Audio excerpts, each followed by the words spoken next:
what is a major beatdown in court. A federal court literally excoriating a member of Mueller's legal team, accusing the investigation of going way beyond its mandate, as we have been saying, using authority it never had, doesn't have, to politically persecute President Trump. The judge said all of that. We'll explain this is major news and a huge setback for Robert Mueller, and it shows we were right. By the way, you probably won't see this story in the mainstream media. Now, they are actively cheering on Mueller's anti-Trump witch hunt. They are rooting for this president to fail at all costs. We will explain all of this in a very important breaking news opening monologue. All right, it is now day 352 of Robert Mueller's witch hunt. Still zero evidence of any collusion, no evidence of any wrongdoing, and yet the investigation goes on and on and on, and it got really bad today. A federal judge courageously standing up to this totally out of control witch hunt in what is the biggest or single biggest beatdown I have ever seen in my life by a judge during a federal court hearing over former Trump campaign chair Paul Manafort's years-old conspiracy charges. This goes back 13 years. A U.S. district judge, his name is T.S. Ellis III, utterly rebukes the entire special counsel investigation and telling a member of Mueller's team, quote, "You don't really care about Mr. Manafort. You really care about information Mr. Manafort can give you to lead you to Mr. Trump and an impeachment or whatever." And according to a Fox News producer that was in the courtroom, the judge went on to say, "You want Manafort to sing." And Judge Ellis also slamming the scope of Robert Mueller's investigation, saying, "No, we don't want anyone with unfettered power." And the judge even mocked the special counsel, saying, quote, "We said this was what the investigation was about, but we're not bound by it, and we were lying." A federal judge just confirmed everything we have been saying on the show for months. There is nothing Mueller will not do to malign this president, everyone around him. It's always been about Trump, not any of these other people. Now, during a speech the president was giving at the NRA, he reacted to Judge Ellis's stunning reprimand and beatdown of Team Mueller. Take a look. None of that information has to do with information related to the Russian government coordination and the campaign of Donald Trump. It doesn't have anything to do. It's from years before. Then, how does this have anything to do with the campaign, the judge asked? Let me tell you, folks, we're all fighting battles, but I love fighting these battles. It's really a disgrace. Yeah, it's a battle over the rule of law, equal justice under the law, equal application under the law. It's a battle over the Constitution. And according to our producer inside the courtroom, Judge Ellis also raised important questions over why Rod Rosenstein has not recused himself from this Russia investigation. Now, this comes after the Deputy Attorney General shot down a request from members of the Freedom Caucus to review the unredacted memo that now details why the FBI's investigation into collusion started in the first place. By the way, hand them over. It's important to note, this memo, which outlines the scope of the Russia investigation, it was written in May, 3 months before Mueller was appointed. And this is just one more example of obstruction of justice from the Justice Department, which is actively preventing members of Congress from conducting important investigations, their role, co-equal branches of government, over the Russia probe, FISA abuse, and so much more. It's called checks and balances, co-equal branches. And Rosenstein and the FBI and the Justice Department, they are not impervious to the rule of law. And it's time for Rosenstein and others to resign and for this witch hunt to end. Now, the clear obstruction by Rod Rosenstein and the off-the-rails scope now of the Mueller probe is just part of what is now an incredibly flawed, destructive, so-called Russia investigation. This week we had multiple leaks revealed, and what do we see? Dirty, aggressive tactics Team Mueller has in store for the president himself, including a series of open-ended questions designed as a perjury trap for the president of the United States. And according to reports, we also know that Mueller has been holding the threat of a presidential subpoena over the White House.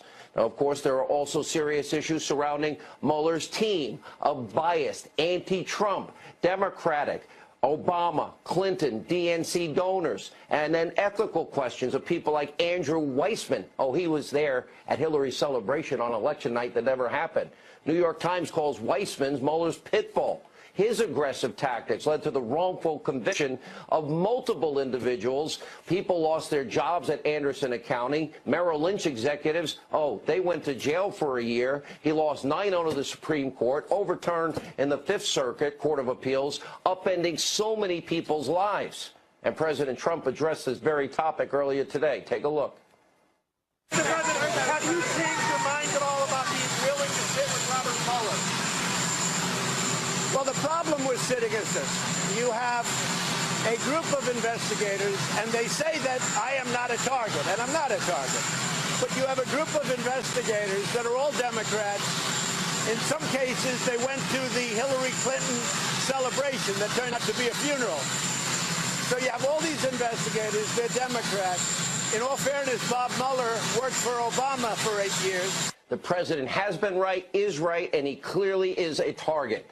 Now, until prosecutors like Weissman and other big-time, biased, big Democratic donors are removed from the so-called investigation, the president should never agree to any interview of any kind. As Mark Levin said last night, the Constitution is on his side.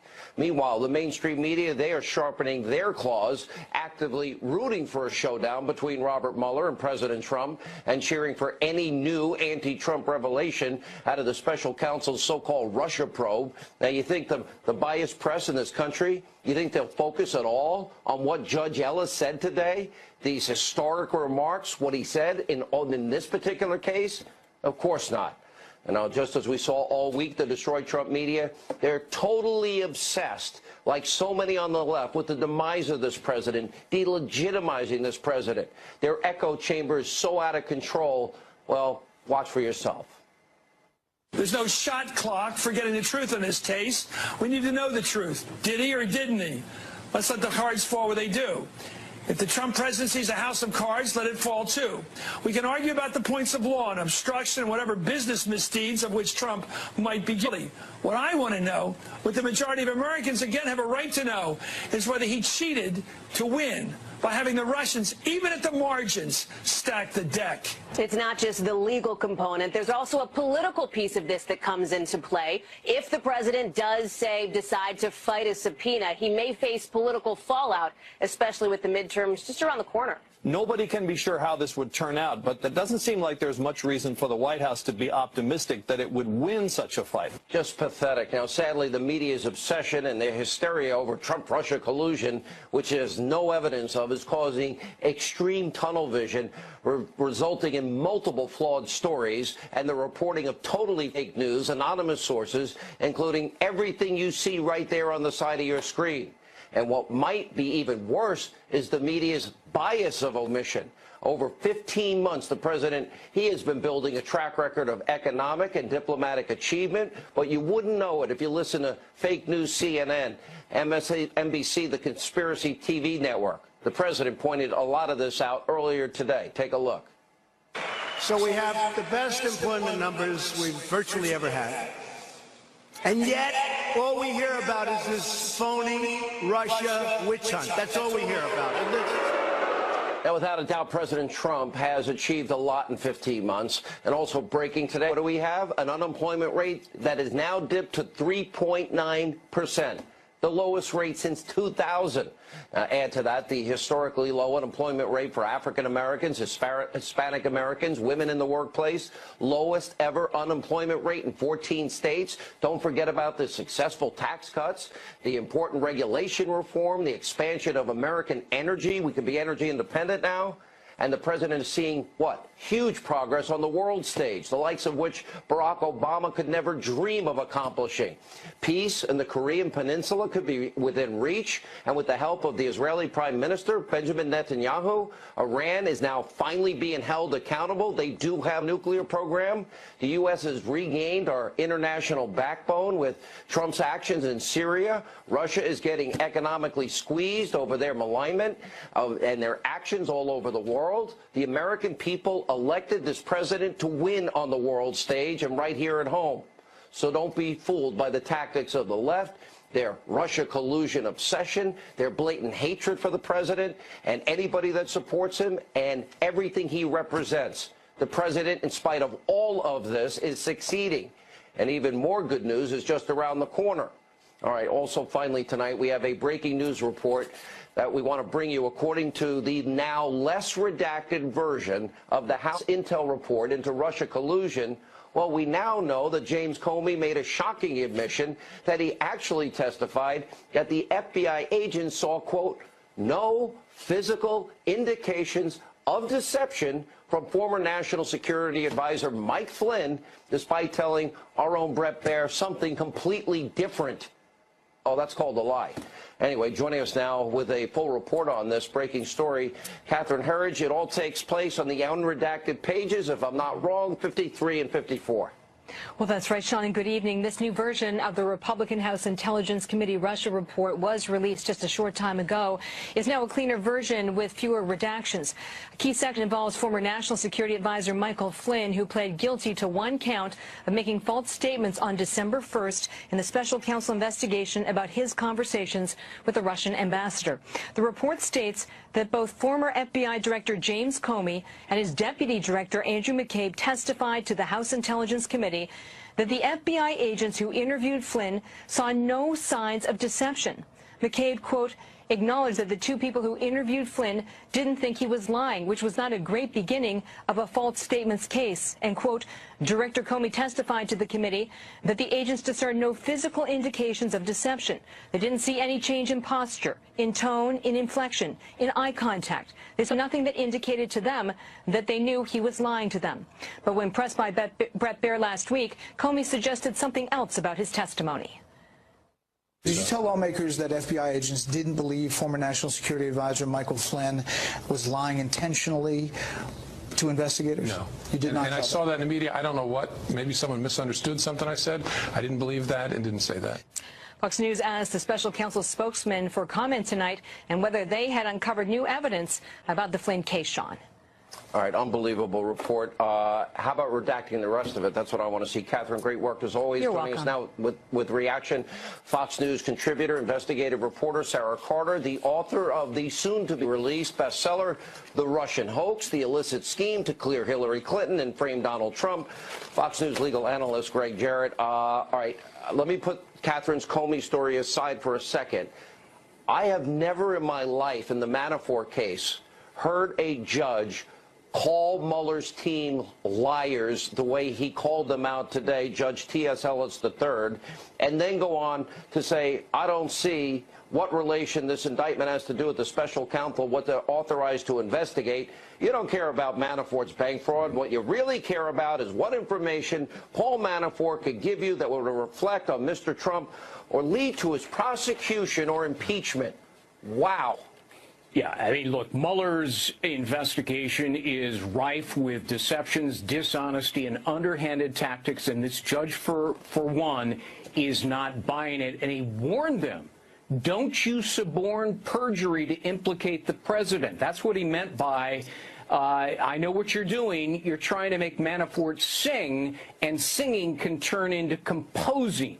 That is the threats by government to get people to say things that are untrue in order to go light on them.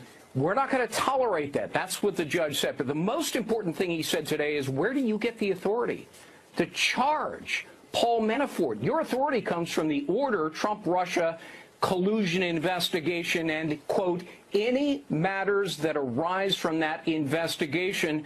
The Manafort case doesn't arise from that investigation. Mueller went into the archives at the Department of Justice Tax Division and appropriated an old case against Manafort that had been cleared, and he's been using that. 13 years. And the timing is unbelievable because, remember, Sarah, it was July 26th, the morning raid, guns drawn in Paul Manafort's home, when all they had to do was call his attorney, and he would have surrendered. But beyond that, that was July 26th. And then it wasn't until August 2nd when the approval came But that means the special counsel had to have been investigating months before, beyond the mandate. Then they have the raid. Then they gave the mandate permission for the raid and for the investigation. Judge Ellis is not going to be bullied, and he made it very clear in court today, and that's why he said, I want that memo redacted. The one that you've given to me, I want it unredacted, is what I meant to say. He wants it unredacted. He wants it right before him. He wants to see everything that's in it. He wants to know the scope of what Rosenstein gave authority to Mueller, and he wants it now. And when they said, well, this has nothing to do with anything beyond the Manafort case, and he said, I'll be the judge.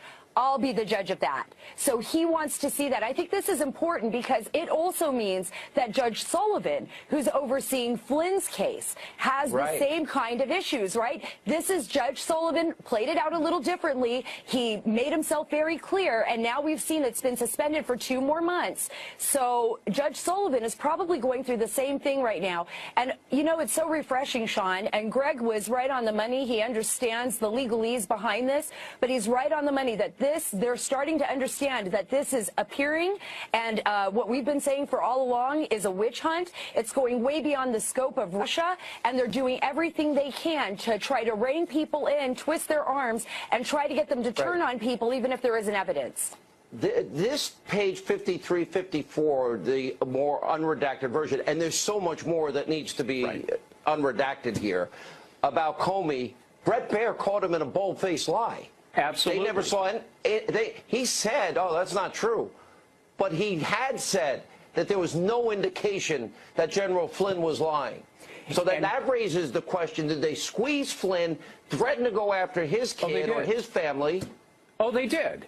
They never had a case against Flynn, but Mueller is godlike and knows better and decided to bring one even though the agents who interviewed Flynn said he was telling the truth. And Comey is out there lying, not just to Brett Baer, but on Meet the Press last Sunday, he said the same thing. He denied that those agents had ever concluded that Flynn was telling the truth. So was Comey lying under oath in front of the Intelligence Committee, or lying last Sunday and in front of Brett Baer to the American public? It's one or the other. It can't be both. And Sarah, nobody's reporting. The Judge Tillis today very sarcastically brings up Rod Rosenstein. Oh, isn't he recused? Now, Rod Rosenstein, he's a witness. He wanted Comey fired, so he's a witness in the case. Then we know Rod Rosenstein signed off on the FISA issue, and now we've got Rod Rosenstein here. It seems to me he's in trouble, and that he needs to go next. Well, he's in huge trouble, and he absolutely needs to go next if you talk to anybody with any common sense. I mean, he's backdating permission to raid Manafort's home. Exactly. That was not part of the mandate? Well, he's backdating permission, and I think we have a little bit more news in all of these developments. If you look at the report and what was unredacted, the unredacted version on page 53 and 54, you'll also see that McCabe, it appears, was trying to put pressure on these FBI agents. And remember, I've been reporting that all along. You know, when they came back and they said, Flynn did not lie. We don't believe we detected any deception. He wasn't lying. There was a lot of reports that I was receiving that McCabe was putting pressure on them. And I'm wondering how much of this is actually going to come out in the Inspector General's report, Michael Horowitz's report, which we expect to see within the next few weeks or so. So this is going to be very important. It's going to play right into this investigation. And hopefully, I think this is a really great question that Judge Ellis posed. Who's in charge of overseeing Rosenstein and Mueller? Well, it's going to be these judges. These judges are going to lay down the law, and they're not going to let, hopefully let this special counsel exceed any of their privileges beyond the Russia scope. All right. Unbelievable. We have a lot more ground to cover. Thank you both for being with us. And coming up on this busy news night, Ed Henry is here with more details on the federal judge who is exposing Mueller's mission to take down President Trump. And later, we will speak to a former Trump campaign aide who literally had to sell his home to pay for legal fees to combat this Democratic witch hunt as this special edition of Hannity continues. Welcome back to the special edition of Hannity. So, Fox News chief national correspondent Ed Henry is here with more on the explosive story from today about a federal judge accusing Robert Mueller's team of lying and trying to take down President Trump. Wow, what a day this has been, Ed Henry. Yeah, you're right. I mean, really a stunning development. It came shortly after the president himself declared he and his new lead attorney, Rudy Giuliani, believe this whole probe is what he called a witch hunt. The president saying he's willing to sit down with Robert Mueller for an interview. But most of his investigators are Democrats, and he's not sure he can get a fair shake, feeding right into what the federal judge T.S. Ellis's harsh rebuke was of Mueller's team in court over the Paul Manafort charges. The judge suggesting the special counsel's office lied about the scope of their investigation and are seeking, quote-unquote, unfettered power to bring down the president. Judge Ellis declaring, quote, you don't really care about Mr. Manafort. You really care about what information Mr. Manafort can give you to lead you to Mr. Trump and an impeachment or whatever. Also demanding to see the unredacted scope memo about this whole investigation, which also puts Deputy Attorney General Rod Rosenstein on the griddle, since he's overseeing this. This came as the president said Giuliani is still new to the team and getting his facts straight, as the attorney clarified some of his comments to you on Stormy Daniels. So the president was eager to keep the focus instead on the federal judge as he spoke to the NRA in Dallas. Listen. None of that information has to do with information related to the Russian government coordination and the campaign of Donald Trump. It doesn't have anything to do. It's from years before. Then, how does this have anything to do with the campaign, the judge asked? Let me tell you, folks, we're all fighting battles, but I love fighting these battles. It's really a distress. What's happening to our country is a distress. Now, Ellis served in the U.S. Navy, graduated from Harvard Law School before being nominated by President Reagan to the U.S. District Court for the Eastern District of Virginia, a distinguished judge who has issued over 1,000 decisions, making his words all the more stinging for Mueller. And, Sean, it's interesting because what this judge was saying is, look, some of the Manafort charges go way back to 2005, which we've been talking about for a long time, but finally a federal judge is saying, wait a second, what does that have to do with the 2016 election? And the timeline here is unbelievable because the August 2nd memo purportedly allowing or confirming Mueller's authority to go into Manafort's home, well, that came after July 26th. Yes. It was like post-dated permission. Unbelievable. Ed Henry. Good to see you. Big news tonight. Thank you. Joining us now with reaction, Fox News national security strategist and former deputy assistant to the president, Dr. Sebastian Gorka, author, attorney, columnist, David Limbaugh. Full disclosure, David has negotiated every one of my contracts that I've ever had in TV and radio and other business, and we once broke bread together, and I paid for it. Anyway, good to see you both. Let me go through the timeline here. Put aside the this judge excoriated Mueller's team today, but if you look at the timeline, Manafort's home raided on July 26th. The memo didn't come out to confirm Mueller's authority until August 2nd. That means before they raided at dawn with guns blazing Manafort's home, they had A, been investigating something they didn't have permission or a mandate to go into, and B, they got permission specifically after it happened. What does that mean, David Limbaugh? It sounds to me this is done. It's going to be thrown out.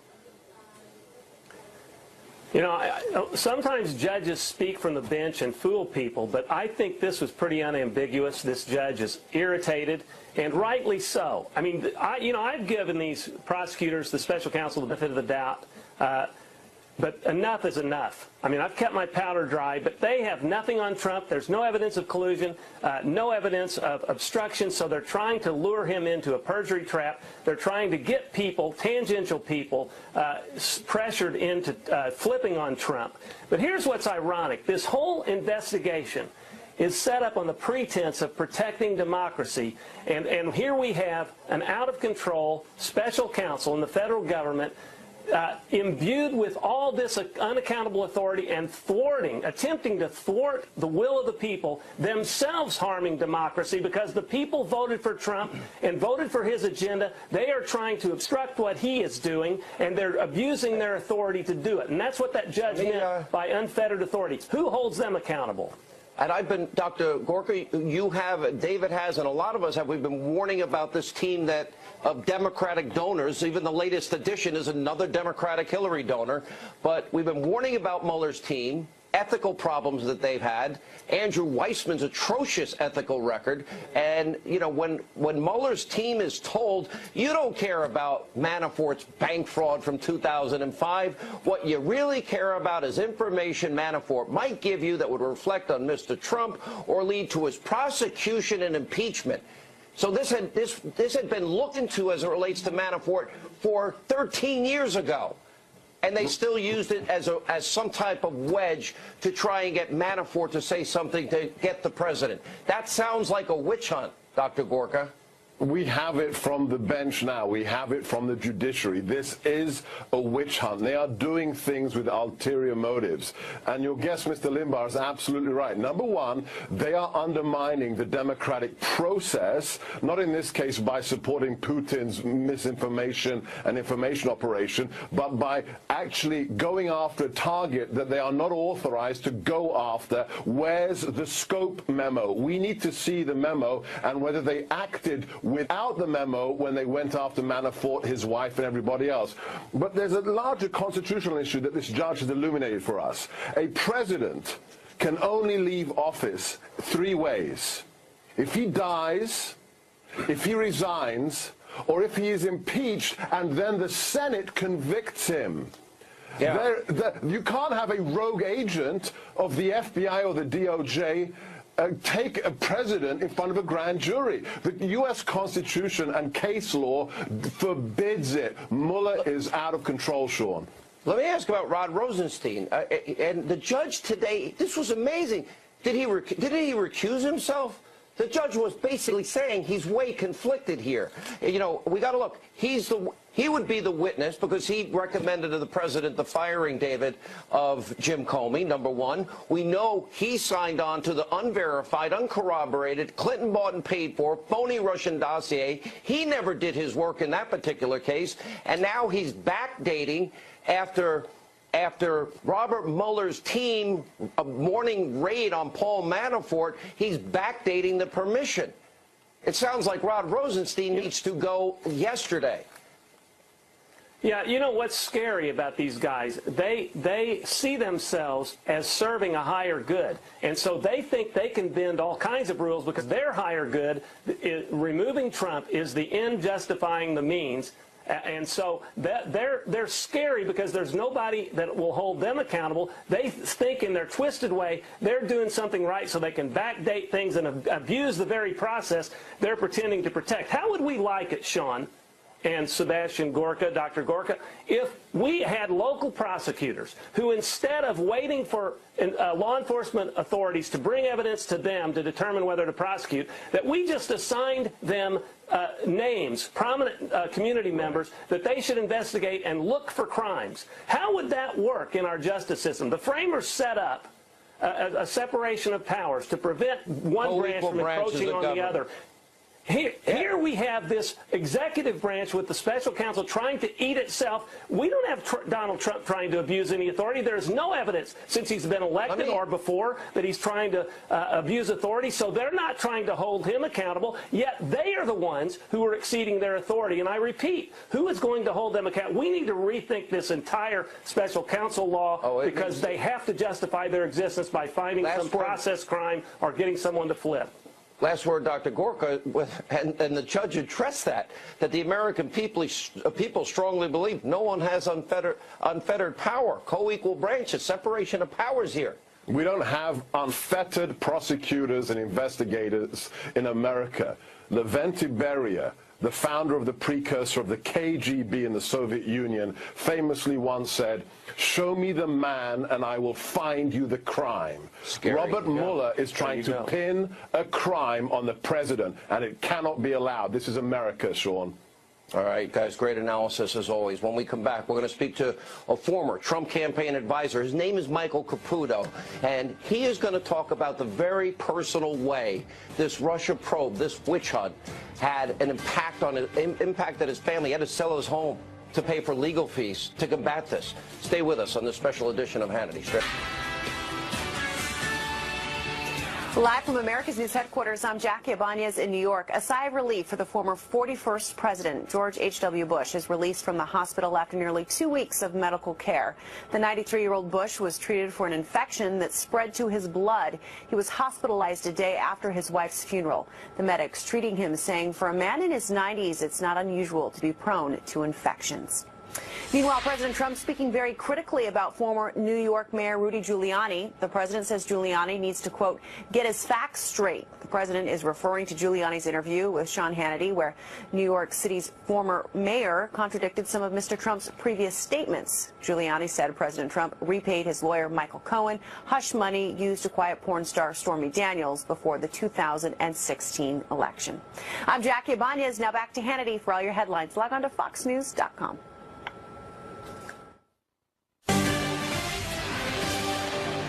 All right, our next guest, by the way, has now been caught up in the Democrats' witch hunt, and it has cost him dearly and personally. Former Trump campaign aide Michael Caputo. He's had to sell his home to pay for legal fees associated with the Russia probe, and he's now fearful that his kids' futures are in jeopardy over this.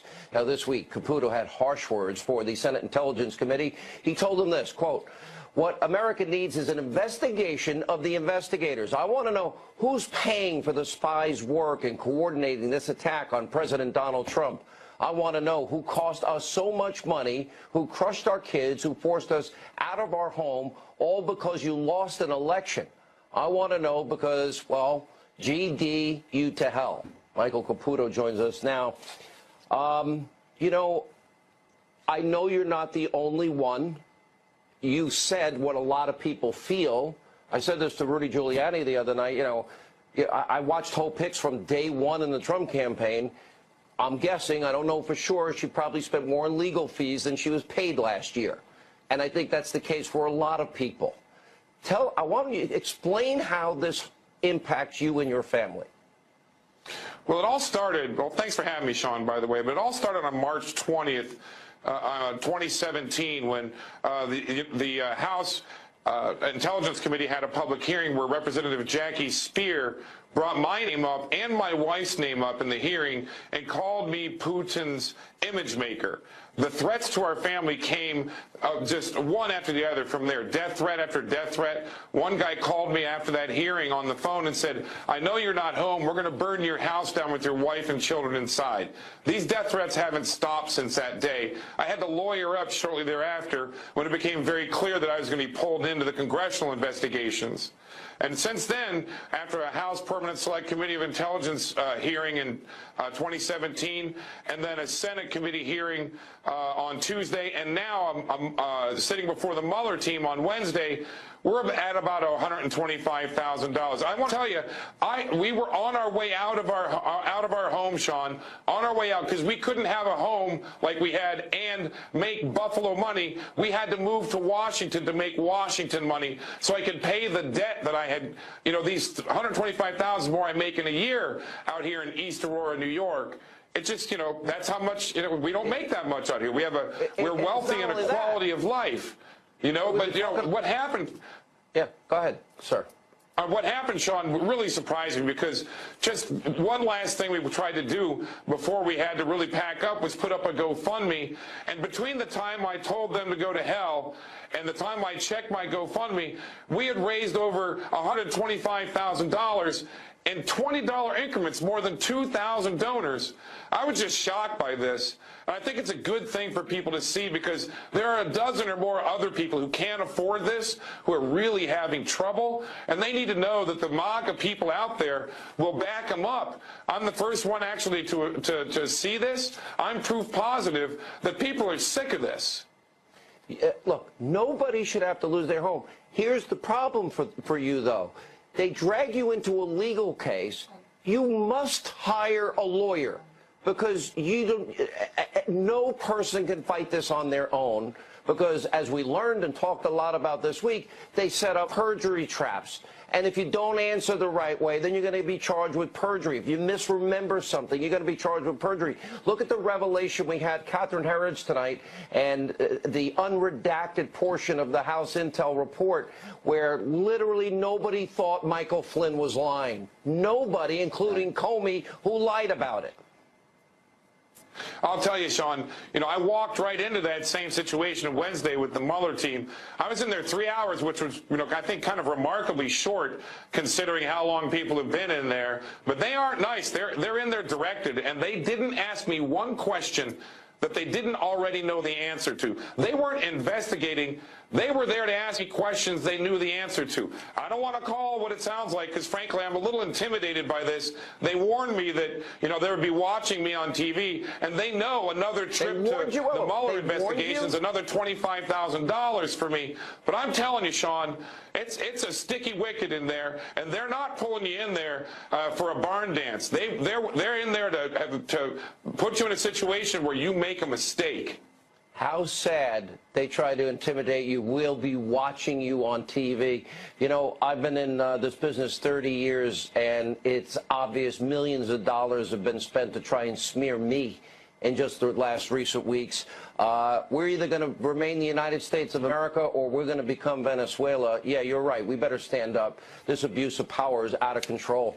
Michael, I'm sorry what happened to your family, with all my heart. Well, thanks a lot, Sean. My GoFundMe's up at CaputoLegalFund.com. I probably got to raise another 70 or 80. After this interview, probably another 150. But I've had it, Sean. Everybody's got to stand up. This thing's got to end. I'm sorry that this has all happened to you. What you described should put a chill up the spine of every American. Michael, my best to you and your family, and we'll put up that on the screen when we can. Please come back and talk more. When we come back, Ari Fleischer, Monica Crowley, as we continue the special edition of Hannity. Have you changed your mind at all about being willing to sit with Robert Mueller? Well, the problem with sitting is this. You have a group of investigators, and they say that I am not a target, and I'm not a target. But you have a group of investigators that are all Democrats. In some cases, they went to the Hillary Clinton celebration that turned out to be a funeral. So you have all these investigators, they're Democrats. In all fairness, Bob Mueller worked for Obama for 8 years. I have to find that we're going to be treated fairly, because everybody sees it now, and it is a pure witch hunt.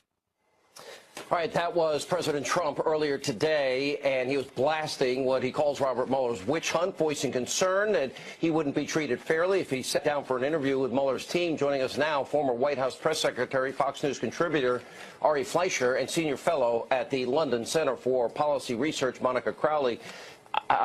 Let's just break this down, Ari, this way. The president's right. Well, Mueller worked for a Democrat. Everyone says he's a Republican. You have all Democratic donors, Obama, Clinton, the DNC. Then you have Andrew Weissman, his atrocious ethics, twice withholding exculpatory evidence in cases, overturned 9-0 in the Supreme Court, overturned in the Fifth Circuit Court of Appeals after sending innocent men to jail for a year. Then you got Rod Rosenstein, after the July 26 raid of Paul Manafort, giving permission August 2nd. To go into this new area of investigation, not in the original mandate. Now, I don't care if you're a liberal, a conservative, Republican, or Democrat. That stacks up as unfair, and the judge's words today stung because, as Ben Franklin said, the sting in any rebuke is a truth. Yeah, the judge's words today sure did sting. That was a remarkable statement the judge made. We'll see what his ruling is. That's the most important thing. We don't know that yet. But a couple things, Sean. Number one, Bob Mueller also worked 7 years for George Bush. He worked 5 years as the FBI director under Barack Obama. Served his country. That's all true. As the FBI director. But he appointed Andrew Weissman. Right. And this is where I think he's vulnerable. Look, the reason I know him so well is because I worked with him in the Bush administration, principally after September 11th, and I have a lot of admiration and respect for him. And he earned it because he is that type of leader.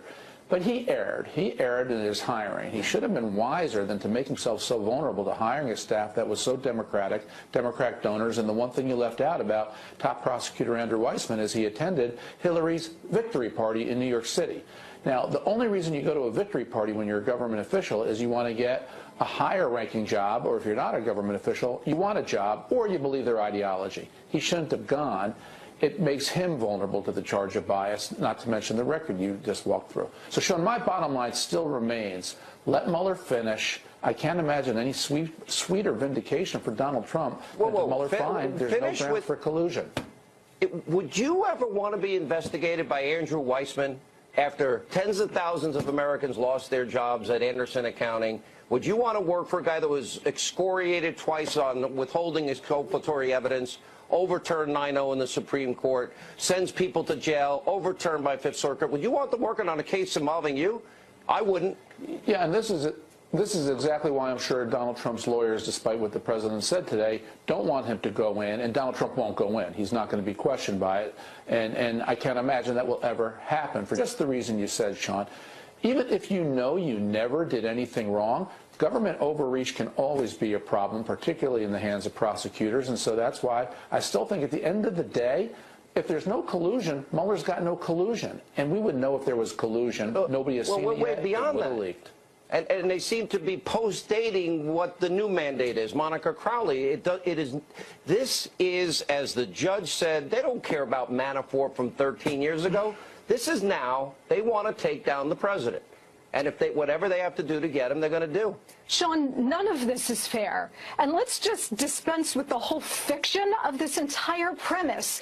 Just as the phony dossier was used to generate the abusive FISA warrants, the entire phony Russia collusion lie was always a Trojan horse issue to generate an abusive special counsel authorization, open-ended in time and scope, to try to undermine the candidate and then destroy the president. And that's why you have investigation after investigation into Paul Manafort, obstruction, Michael Cohen, Stormy Daniels. Look, when all of this stuff falls apart, they will try to find something else, because this is all about something much bigger. All of this is a pretext to try to destroy Donald Trump. Why? Because he is an existential threat to the guardians of the elite ruling class, and if Trump succeeds, it is over for them. That's why they are using every tool, legal and illegal, ethical and unethical, in order to try to take him out. Very scary times. And what the judge said today about the Americans don't want unfettered power in any one branch, this is a game-changing day. I would say, mark my words. Thank you both. When we come back, you'll see a video of the day that you do not want to miss. That's straight ahead. As we continue our special edition of Hannity, our video of the day tonight is amazing. Check out this surveillance video from last month. It's out of Columbus, Ohio. It shows a Good Samaritan putting himself at risk to stop an armed suspect fleeing police. Now, the Good Samaritan, simply known as Bill, with cane in hand, trips the suspect as he was getting away. Officers thank Bill for his help arresting the man. Police say the 18-year-old suspect was armed with a 9mm Glock pistol with an extended clip. Wow, good job. People, you know what? We see the worst in people and sometimes the best. There you go, that's the best. All right, that's all the time we have left this evening. We will always be fair and balanced. We will have a lot more on these huge breaking developments on Monday. Have a great weekend. Let not your heart be troubled. The Ingram Angle is next. We'll see you back here Monday. Good evening from Washington. I'm Laura Ingram, and this is the Ingram Angle. The NRA gives the president a rock star reception at its annual meeting.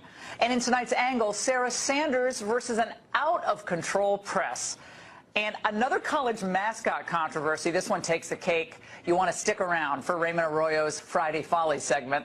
But first, a federal judge just unloads on Bob Mueller's legal team, suggesting that they're lying and only out to get Trump. Does that sound familiar? District Judge T.S. Ellis is hearing the case against former Trump campaign manager Paul Manafort in the Eastern District of Virginia. And in court today, he blasted the special counsel's legal team, questioning their motives and even their honesty. Ellis told prosecutors, "You don't really care about Mr. Manafort. You really care about what information Mr. Manafort can give you to lead you to Mr. Trump and an impeachment or whatever." The judge demanded to see the so-called scope memo outlining the range of Mueller's Russia probe. And when prosecutors objected it is unrelated material, Ellis retorted, "I'll be the judge of that." And then he added, "We don't want anyone in this country with unfettered power. It's unlikely you're going to persuade me the special prosecutor has the power to do anything he or she wants. the American people feel pretty strongly that no one has unfettered power. Well, a delighted President Trump broke news of the hearing to the NRA annual meeting in Dallas this afternoon. A highly respected judge in Virginia made statements. It says, Wall Street Journal, it says, judge questions Mueller's authority to prosecute Manafort. Judge T.S. Ellis, who is really something very special, I hear from many standpoints. He's a respected person. Suggested the charges before the U.S. District Court for the Eastern District of Virginia were just part of the Mueller team's designs to pressure Mr. Manafort into giving up information on President Donald Trump or others in the campaign. I've been saying that for a long time. It's a witch hunt. Well, let's review these developments with House Intel Committee Chairman Devin Nunes. We have a lot to talk about with him. Chairman Nunes, it's good to see you. T.S. Ellis I know very well. He is a senior judge in the Eastern District of Virginia. I remember a long time ago I interviewed with him. I think I even argued a case before him at one point. Very well respected, appointed by President Reagan back in 1987. But he was brutal on the counsel who was arguing the case, Michael Dreeben, who is basically a deputy solicitor general who's now in the Mueller office. What were your thoughts on his comments about how this is really outside the scope of the Mueller authority? I was astonished by the comments the judge made today, although it's not surprising. Everything in this case, Laura, has just gone off the rails. There's not a day that goes by that something new, crazy, doesn't break. You know, finally, just today, we were able to get the 2 pages that we needed, that we now know that Comey and McCabe did in fact say that General Flynn the agents that interviewed General Flynn didn't think he was lying. Now, we listened to Mr. Comey over the last 3 weeks run around saying just the opposite. So you have the judge saying that they're lying, that the Mueller team's lying. You now have the case where we now know that Mr. Comey has been lying out there publicly. This continues to just, I think, it's bewildering, quite frankly. Now, Congressman, Jim Comey basically decided to override the agents, including Peter Strzok, who, we focus on Strzok's texts with Lisa Page and maybe as an animus against President Trump. But I believe, unless I'm wrong, I believe Peter Strzok was one of the agents who interviewed Mike Flynn, and we had heard this from some time, now confirmed that Mike Flynn didn't lie. At least it was up to them, meaning poor Mike Flynn, they had twisted the screws on him to plead guilty to a false statement in order to, like a lot of people do, save their family, save their whatever money they have left. And meanwhile, Comey's going around saying, oh, no, he lied, and this is, it's wild. Why would he override the agents? That's my question. Well, look, this isn't new news to us on the Intelligence Committee. This has been the problem of all these issues that they keep classified from the American people. So we knew this very shortly after the interview took place. The interview where the FBI agents went into the White House and interviewed Mr. Flynn. Shortly after that, Mr. Comey comes and briefs us. That's on the record. I know he also briefed other committees. So on the record, we knew what Mr. Comey said. We had the transcripts. We have been fighting with the Department of Justice and the FBI for 6 weeks to release this information to the American people. We finally have it tonight, late on a Friday night. This is totally unacceptable.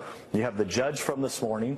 This is just continued ridiculous behavior. It's like they just want to keep digging, and the American people are beginning to understand that the Department of Justice and the FBI have major problems. I have no idea how they can investigate themselves, but evidently they continue to believe they can. But they have so many more documents that they have to provide to us that we needed like yesterday, and I hate to have to continue to come out publicly and talk about this, that we are still missing documents. Let me just remind everybody. Yeah, let's remind everyone. A few weeks ago, you were on the show. I believe it was a Friday night, if my memory serves me correct. Maybe it was a Thursday night, and you essentially threatened Rod Rosenstein with contempt of Congress or impeachment. if the underlying document, the computer document that authorized the probe of the spying on Carter Page, surveillance on Carter Page, wasn't released, he did finally then release that, Congressman Nunes. However, now you're getting slammed in response by CNN and now others that you ask for these documents and then you, Devin Nunes, have a staffer read them. You don't read them. So how serious are you? You just want to help the president. You're not even reading the documents. What about that CNN report that came out today? Yeah, so look, I enjoy being attacked. The first thing I will tell you is whatever CNN and the New York Times write or talk about, I don't read their information, I will tell you that. We're not going to get into the specifics about how we conduct our investigation, but I will tell you, Laura, and I've said this numerous times on your show and others, is that Mr. Gowdy is our lead investigator. Mr. Gowdy is the one who reviews all the initial documents with our investigators. I'm not going to get into the processes that we use, but as the chairman of the committee, when they need documents, they come to me. We use the power that we have vested in us by the Constitution to try to force the Department of Justice and the FBI to comply with these but you can see the criticism, Congressman. I'm trying to help you. Yeah, I'm trying to help our viewers understand this, though. When they come after you and say Nunes is getting these documents, I think a lot of people want you to have these documents, then you don't read them, it opens you up to criticism. So, I mean, I don't understand why it compromises the investigation for you to say, I read the documents that are necessary to do this investigation, and I can